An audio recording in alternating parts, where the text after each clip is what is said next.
This is Everything Rugby League, a podcast for fans of the sport everywhere. Can you believe it? Each week, Keith and Lewis cover news and insights from the game's grassroots to the NRL and around the world. We're back for another week of Everything Rugby League, the podcast, and what a cracking round of footy it was. As always, I've got my co-host Lewis here, so we're going to dissect the week that was in terms of results, a couple of poignant news items that have come out in the past few days as well, particularly for Parramatta fans who have been wondering who their new coach will be for a while, and we'll touch on a few of the Super League results now that competition is starting to really heat up at the top end as well. But before we do that, let's cross to Lou over in England. How's England treating you? Man, not bad, not bad. It was a horrible weekend of weather, but yeah, can't complain over this side. NRL, yeah, not great for me, but yeah, same for you, I guess. Yeah, how shit is Golden Point? Well, we can discuss this in a bit, but I hated every second of Golden Point. Even watching Golden Point games that I didn't even have any skin in the game, it's just the most anxiety-inducing thing where the team walks away with no points and it's a field goal-a-thon. But before we get to that, take us through the results from the NRL. A couple of miserable ones for Raiders and Warriors fans in there, but I'm sure we got listeners wider than Raiders and Warriors fans. Who won, who lost? Yeah, so Rabbitohs 32 over the Eels 16. So that's just said last week. They're now undefeated in the last 6 weeks and 5-0 in actual footy matches. And dare I say that I should have put that bet on to make the 8. Titans over the Sharks. No, I haven't. I didn't want to jinx them, so I didn't want to look like a fool. Yes, but I still think, yeah, I mean, we'll talk about it in a bit. Titans 20 over the Sharks 16. What's happened to the Sharks? The Panthers 14 over the Broncos 6. The Dogs, possibly game of the round, probably 13-12 over the War. The Storm 40-28 over the Tigers. You know what? The Tigers are not. They're starting to turn it around a little bit. Seagulls, yeah, that's another Golden Point win over the Cowboys 21-20. Roosters smashed Dragons 42-12. Jared Warrior-Hargreaves, and the worst game of the round, the Knights 16 over the Raiders 12.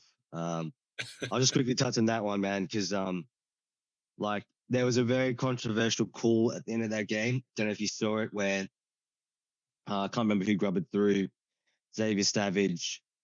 I don't know if he knocked on, but basically Casey Badger had one quick look at it and said knock on. I've looked at it maybe 10 times. I'm still not sure if it's a knock on. But we didn't get the benefit of the doubt. Can I interrupt you there for 1 second? And the amount of people that have said that Casey Badger has made some horrendous decisions in the past probably 2 months, there's got to be at least 10 people independent of each other, don't know each other, that have all said the same thing. Granted, probably 9 are Warriors fans, but that's another story. She was embroiled in that controversy about a month ago, but you're not the first one. When you said that just rang bell after bell after bell in my head. Casey Badger, take your time a little bit more. I know you're rushed, but I don't know. She's got to lift the game. Belinda Sharp's really outdoing her as that other female referee right now. And, oh, my God, if we're going to talk like calls that have gone against our team, I think we all know that I don't know who was in the bunker, actually, when Tomato Martin was smashed by Jared Semmett with the game tied at 12-all, couple of minutes to go. And then the bunker reviews it and goes, nothing to see here. And then the match review committee comes out and gives Jared Semmett 3 weeks. So that was the game right there. That penalty would have won the game. But anyway, don't get me started. Keep going with the results in the top 8 in the NRL. I'm just having a quick gaze at the news. They're saying it wasn't high, but it was late. I mean, ridiculous, because that's still a penalty in the books. So, yes, those are the scores. I mean, it was for most people, if you look at the results, The only real shock was the Titans match. What do you reckon? Titans are coming good. And you mentioned Tigers are starting to show some form and some signs of life. I still stick to what I said in last week's potty that Tigers are like a 1 year evolutionary evolution behind where the Bulldogs are at. Whereas they've got a new coach, they've signed some quality players, or they've been consistently signing quality players for the past couple of years. And then all of a sudden it's starting to come together, but they're not quite there yet. This is kind of where the Dogs were at this time last year, and we're seeing them come good as well. So Tigers fans have a bit of optimism there, but I'm sure they're the most sort of despondent fan base in the entire NRL. But what do you expect when you inherit the Western Suburbs bones? I mean, the Magpies were shit too, so you just chosen the wrong team, I'm afraid. It's to put it bluntly with the Tigers, they start. Okay, we talked about it again last week, and I think you hit the nail on the head with Geraldo and Webby. No one was clamoring for Benji. No one. I didn't hear anyone try to put Benji as their head coach. So whether they've got the systems in place, I'm not sure. But they have had some competitive results. I mean, the Roosters, they got thumped, but they beat the Raiders quite convincingly. There's signs there. They got the Sharks next week. I'm thinking they can beat them to kind of complete this mini turnaround. But yeah, I mean, the Dogs, geez, they're just competitive, aren't they? I think that's where it starts. If you're competitive, you start signing good players.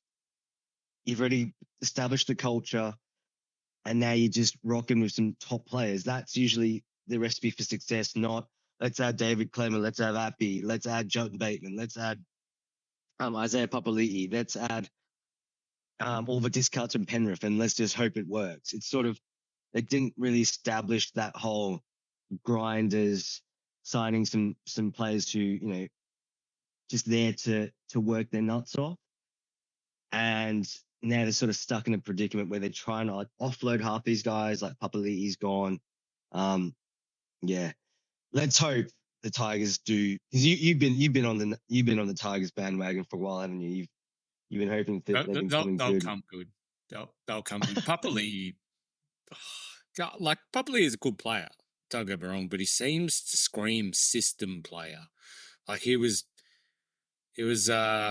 very good with the Warriors. Granted, the Warriors weren't very good and didn't provide him the structure that he needed to really grow as a player. So there's no fault of Ice there, but absolutely made his career by going to Parramatta in that system where he had simple structure, simple instructions, I should say, great structure. Mitchell Moses, Dylan Brown, running the tram lines, etc. And then he goes to the Tigers, which is probably closer to the club that he came from, that being the Warriors, but the Warriors of sort of like that 2018 era. And he sort of regresses back into that form that he had with the Warriors, which isn't bad, but it's not really great. Certainly not a 700 or 650 grand player, even with today's salary cap.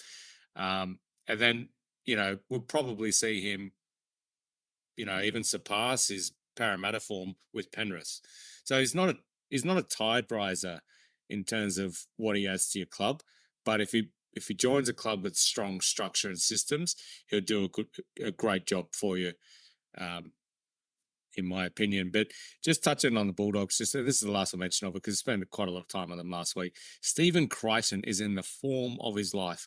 I don't know what he's taking. I don't know what's motivated him, but he looks like a man on death row at a brothel. His eyes are just angry. He's just so motivated to drag that team into the top four, and he's succeeding. You saw it with the Blues as well, which is great for Blues fan. But shout out to Stephen Crichton. He's absolutely killing it. The form of his life right now. Do you agree? You watch that game? Yeah, no, just the highlights, man. But I would say Stephen Crichton. Again, we talked about that late last week. It was something special to see him come into a club, and shape that culture. Like he was very brash. He brought in like the head, like the energy, the music, and you can just tell he's really lifted. Like imagine being James Carraz or trying to think of some of the other young boys in that side, but they've got this, lethal centre, fullback, whatever he wants to play these days, come in, lift the standard of the team, and people just come with him. If you like, their game rises as well, basically. So you've got, I think that was his biggest addition to the Dogs. He knows how he's a winner. He just wins. That's the thing about someone like Crichton, and that's going to be the same with Jerome Luai. Actually, they have way too much confidence, way too much self belief, no self doubt. They're just going to change. They're just going to change the club around, or they're just going to get so upset with everyone because they're not fucking pulling their weight.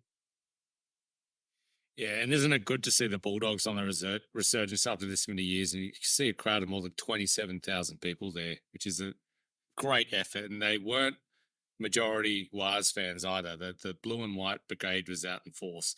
Well done to Bulldogs fans. I'll just quickly run through the results from the English Super League as well.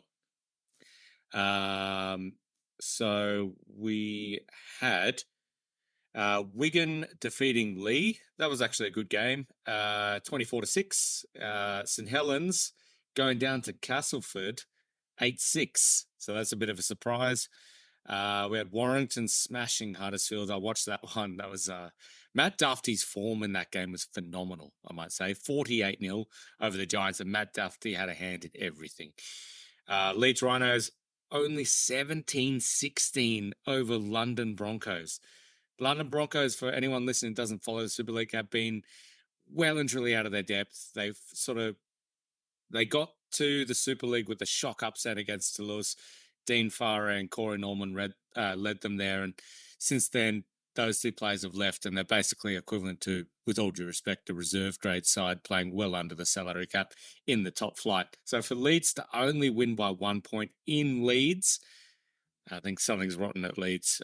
Although Brad Arthur's just been signed as their new coach, so I'm sure he'll turn that around. And my team just pipping Hull KR in Hull. It was a great game, 15-14 to Catalan Dragons. And then we had Salford over Hull FC, 22-20. So in terms of the table, we'll just go on the top six because there's only really 12 teams, or there is only 12 teams in this competition. So we've got Wigan out in front easily on 26 points, followed by St Helens, Warrington, Hull KR, and Salford all on 22. And then we dropped down to Catalan on 20. Any comments on the Super League, or we're good to move on to our first major news article? I think what we said, the NRL has the Storm and Panthers, Roosters up top. Super League, I think it's well established. You've got three big boys up there, and everyone else making numbers. Yep. All right, let's move on to news of the day, which is that Jason Ryles has been named the head coach of the Parramatta Eels. So this one's been outstanding for a while. We go straight to the top of the rankings for coaches packages. So I'm sure he signed a big package there with Parramatta. You can see the innuendo I'm getting at. But what do you think of this appointment? Yeah, he's bringing a lot to the table, a lot. Dare I say more than most. But he's let's run through his CV. He's learned under Bellamy. He's coached with Robbo. He's coached with Eddie Jones, and he's done his apprenticeship. Put it that way. Now, when it comes to guys who played the game, like he played at the highest level, there's not much to not be disappointed. I mean, as a Parra fan, you'd be pretty happy with this one. I think everyone wanted him. And who did he turn down last year? That was Dragons. Dragons. He turned down his old club, such as the state that the Dragons were in. But he's obviously highly regarded. He's going to have the boys in line because he's been there, done that. He knows what he's talking about. Now, yeah, Parra were only in the grand final a couple of years ago, so I think it might be a quick turnaround.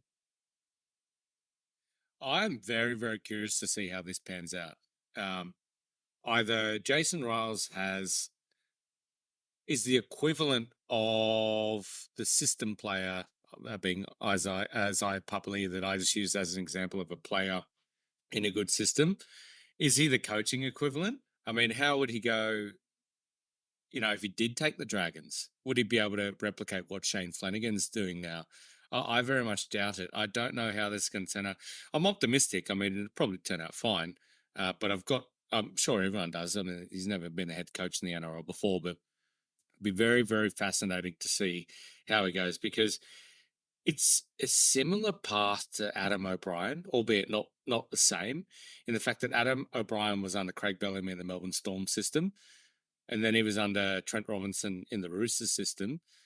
And that's why Newcastle poached him, because he comes from winning systems.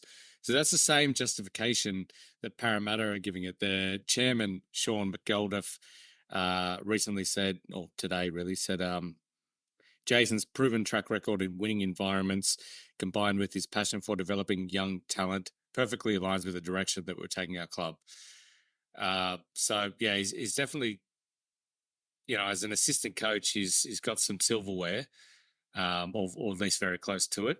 But he really had to battle, or see one of the clubs that he's at really battle to make the 8 or get out of the bottom 4?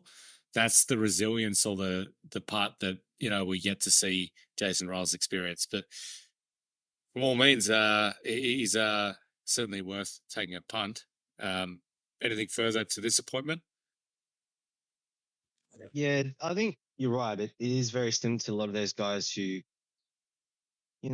hung around successful clubs. The only point of difference is he did actually, well, he went to rugby union, which I think was a really good sort of, he's got experience with cultures outside of Bellamy and Robbo, and he played at the highest level, which means he knows what it's like to be in a winning dressing room. He probably knows what it's like because that Dragons team was stacked, that team he was part of. He knows what it's like to manage those egos as a leader, as arguably the hard man of Luke Bailey at the Dragons. So there's a difference, and I think he's probably he's definitely more than Adam O'Brien, in the sense of Adam O'Brien went to a club that, apart from Kalen Ponga, they were coming off some horrendous seasons, and no success before that, if you know what I mean. With Parra, they've had a blip this year. They struggled last year, but they haven't really been that bad, if you know what I mean. Like, they are not even 2 seasons away from making grand finals. So that's where he could probably have a better chance of succeeding. Although I completely agree that he hasn't exactly gone to, I don't know, the Dogs star, and then they've turned it around, and then they want to know what's happening at the Dogs. He's just kind of, we're going to find out if he was a big part of their success or part of the ride. Yeah, those Eels are shocking, though. Second last. I mean, if the Tigers did come good, wooden spoon risk for the Eels. People forget how bad the Eels was before Brad Arthur took over. Now, I'm not saying it was the wrong decision to let Brad Arthur go. I think it was probably best for all parties, to have someone new in that job. But the Eels at a backroom level and on the field were just an absolute basket case of a club before Brad Arthur took over. So I think Leeds fans... Was that Stephen Kearney? Look forward to. Yeah, it was like Stephen Kearney. Even Ricky Stewart was, it was just basically they were the Bulldogs have been going. I wouldn't say as bad as the Tigers, though, but pretty close to it. Somewhere around that for an analogy. Now, you've been extremely bullish on the form of the Rabbitohs. They could go on a run. They could even make the grand final. Can they continue this run without Latrell Mitchell, who's due to be missing for 4 weeks with a foot injury? Last week I was so, bullish is the right word, maybe even a little ridiculous with some of the things I was saying. But that was with Latrell Mitchell. Without him, I don't see it happening. They don't even have,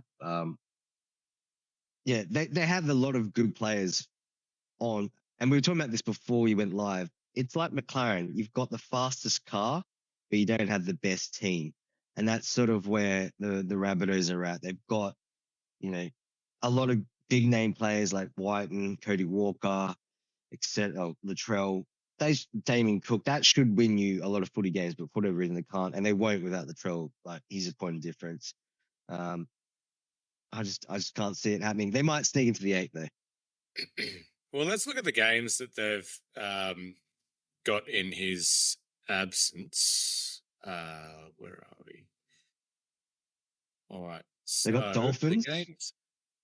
Yeah, so they got the Dolphins in Redcliffe, and then they're home to the Tigers, and then they travel to Canberra, and then they travel to Cronulla. I mean, that's not the worst draw in his absence. The worst thing is for them is they pretty much need to win out. And they could have done that with Latrell.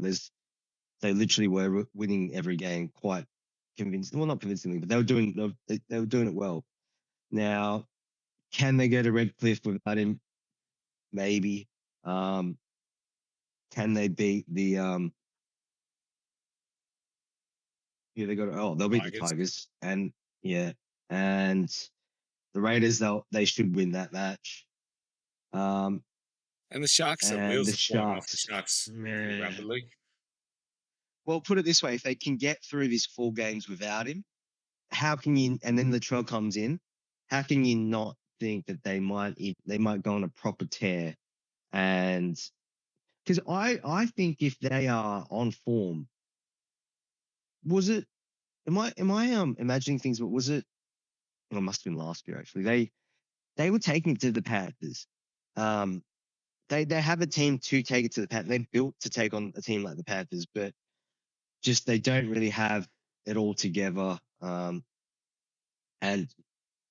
yeah, it's hard to see them without Latrell. If I'm being totally honest, they probably will revert back to their form before all this. Because it all sort of was like a most perfect situation where Latrell had to prove himself for Origin. So he had extra motivation to go out there and smash people. He did that. And then they played against some reasonable teams that they should be beating. Now it's sort of they're without him again. He's a very important player and it's a bit like we are seeing teams that can cover their star players at Penrith. South, for some reason, aren't one of those. Yeah, good call.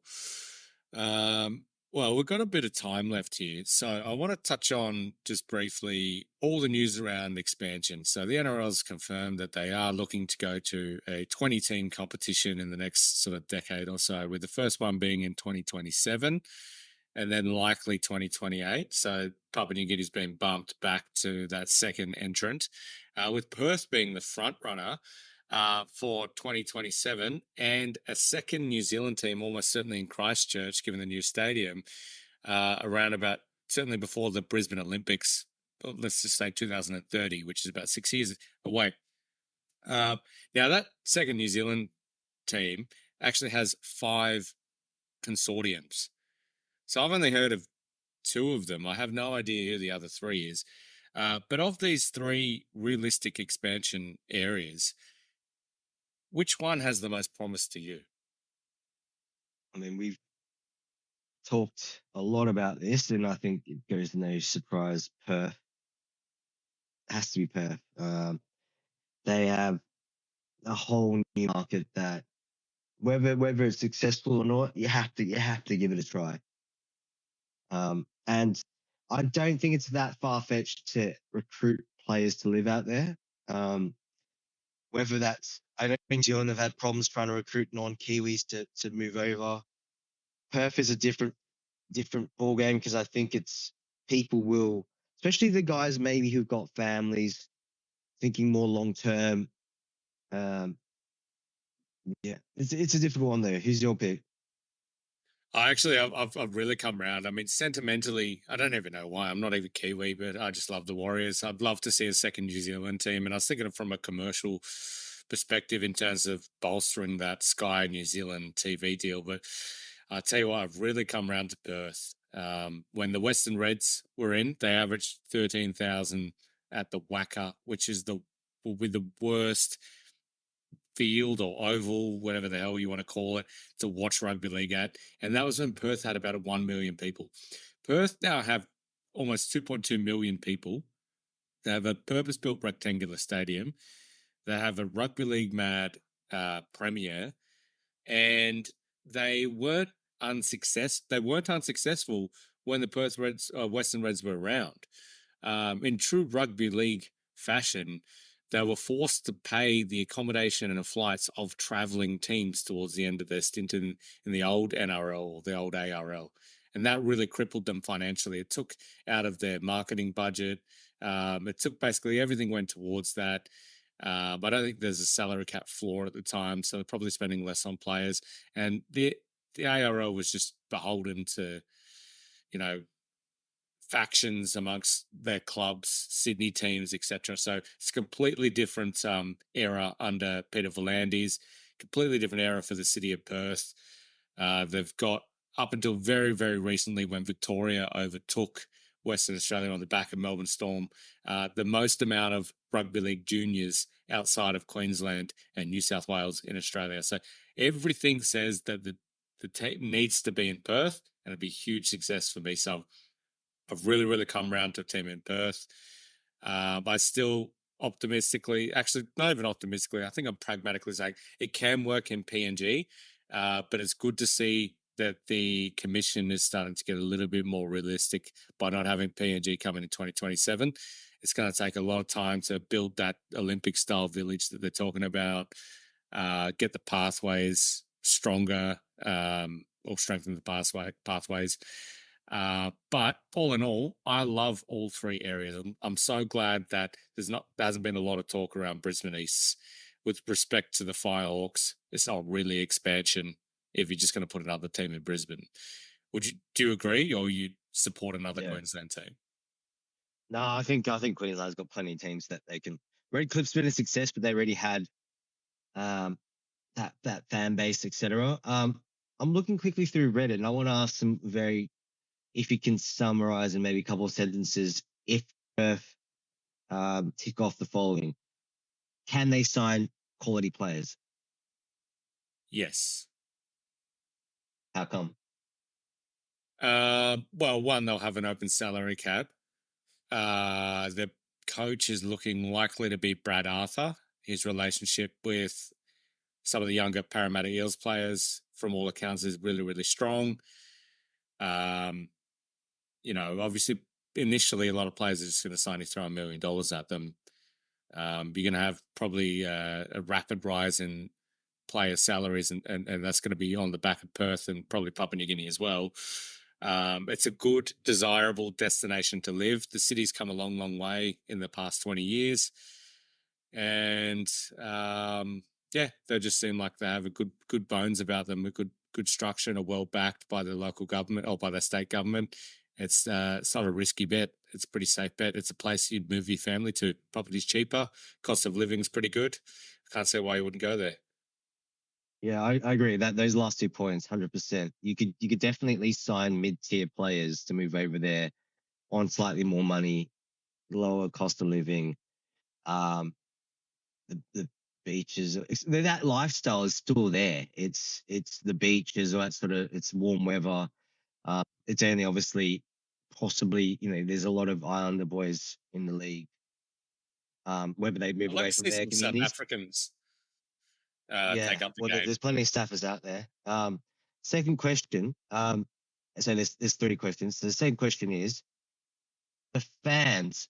Now, it's been sold out state of origin wise for a number of years now, but last time around, I think a fair few people jumped on that Perth Reds, Western Reds bandwagon. Their team got culled after a few years. So a lot of those guys are not pleased with the fact that their team got screwed over. Is there a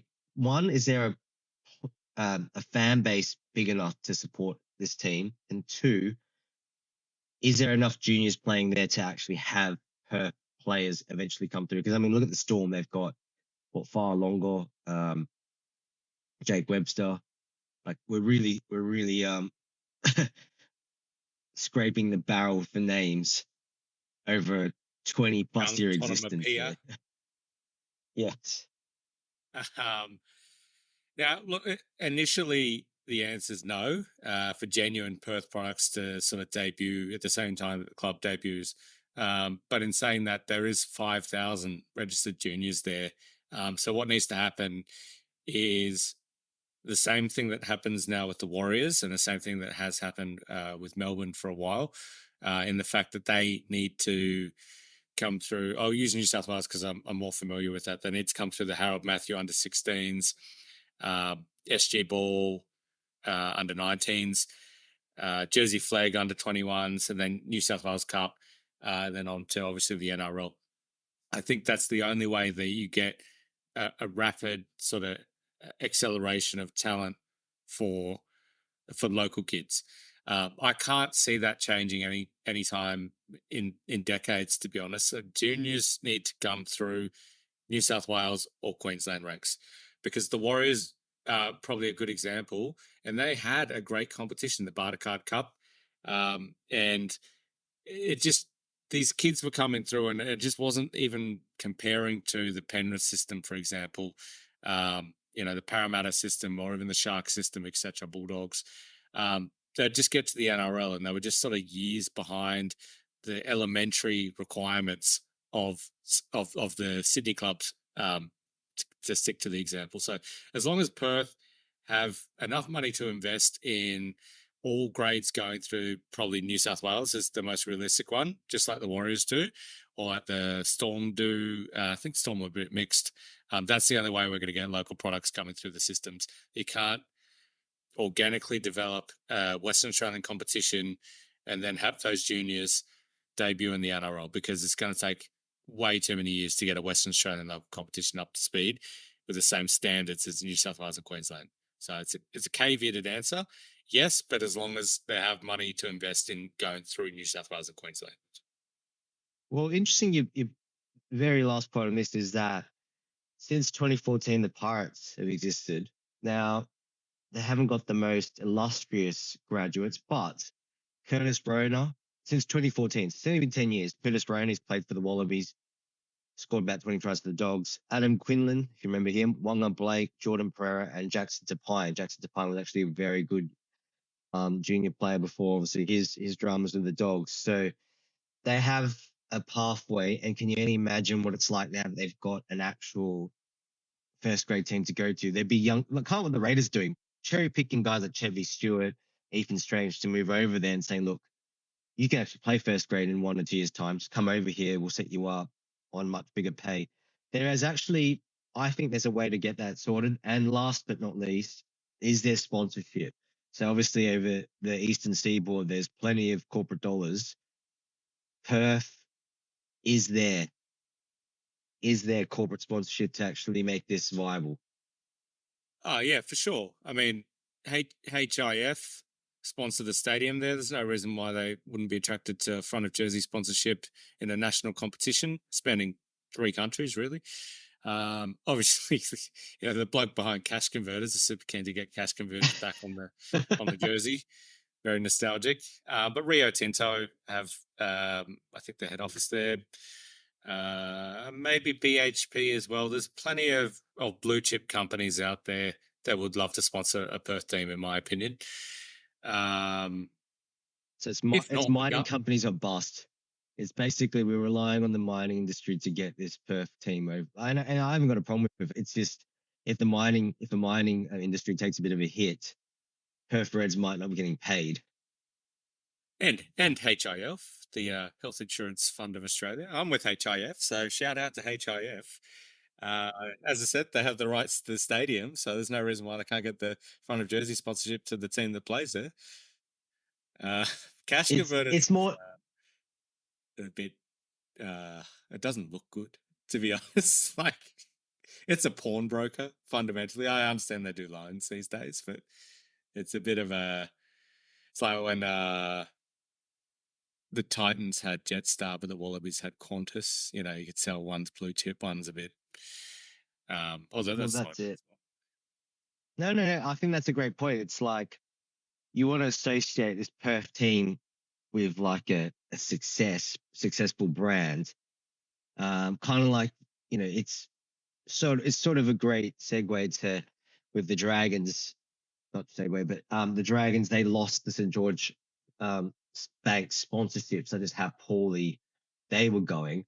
And, is there like a good investment bank out there that wants to support the Perth Reds, get them off the ground? Because that's honestly, it's what it's going to take. They need to pump money in this thing like it's until it's a success like the Storm. Because that's my underlying problem. You can recruit, you can do all sorts, but they might run out of money trying to establish all that. There's no reason why Tourism WA wouldn't benefit from being the front of jersey sponsor, because they've had the West Coast Eagles and the Fremantle Dockers in the AFL for decades now, and they regularly get AFL fans traveling over from the eastern state or the southern states, probably more than the eastern states. But apart from state of origin, it's not common for NRL fans to travel over there.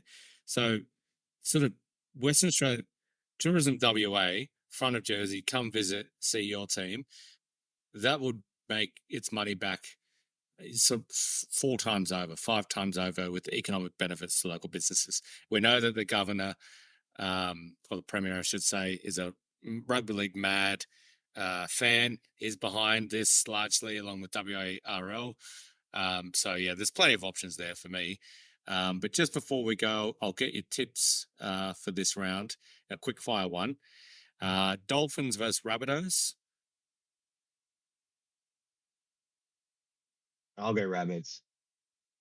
I'll go Dolphins because Wayne Bennett's going to put some magic in the water or something like that just to get one over the club that he's going to be at next year.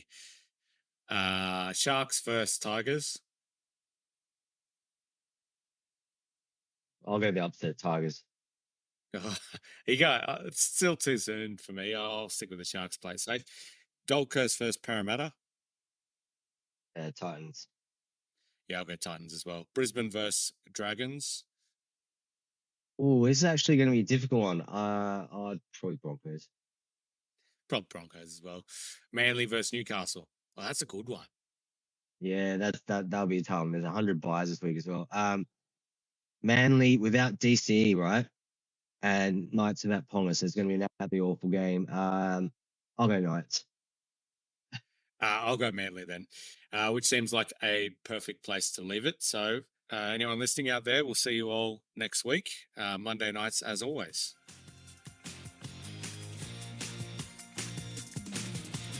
Thanks for listening to Everything Rugby League. If you like this episode, give the show a follow and leave a review. For more news and insights, follow us on Facebook or head to everythingrugbyleague.com.